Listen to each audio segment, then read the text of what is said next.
Hello, and welcome to Win the Day. I'm Anthony Dreesen, filling in for Pastor Nat.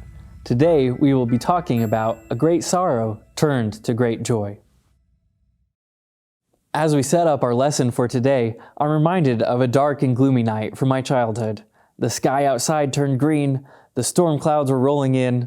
It was one of those Midwest thunderstorms, with the tornado sirens sounding everywhere.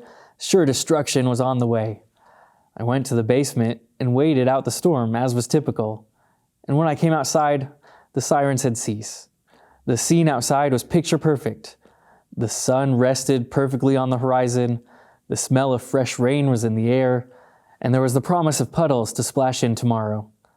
The former darkness had turned to peaceful light. The English theologian Thomas Fuller has been credited with the phrase, "The darkest hour is just before the dawn." And that's where we pick it up with Jesus and his disciples, as Jesus delivers his farewell.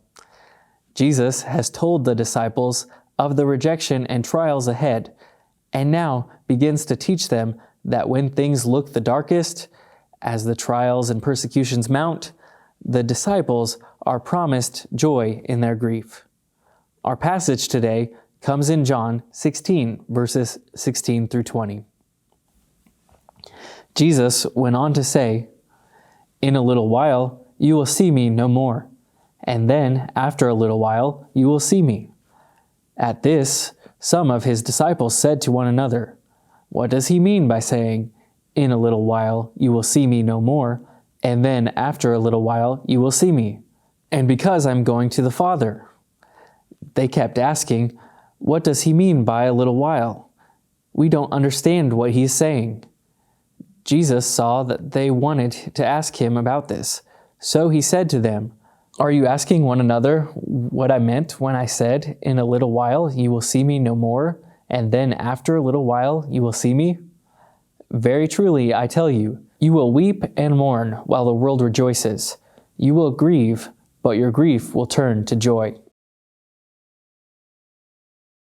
There is some debate over the first verse in our passage as to whether the little while is a reference to the 3 days Jesus was buried or to the time before his second coming.